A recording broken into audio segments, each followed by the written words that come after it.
মই বুঝা নাই কি হল তাতে তোমাৰ মা আমি কিয় যাব নোৱাৰে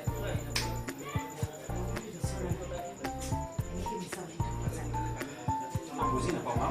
আমাৰ কিবা এটা কৰিব লগা হ'লে কিয় আটাৰে ডিচিশ্যন ল'ব লগা মোৰ নিজৰ একো নাই নেকি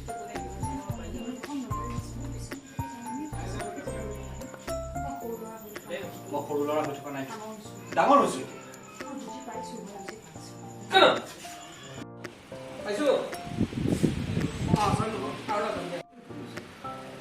আপুনি মাক কেনেকৈ বুজাব নহয় আমি গৈ মাক কেনেকৈ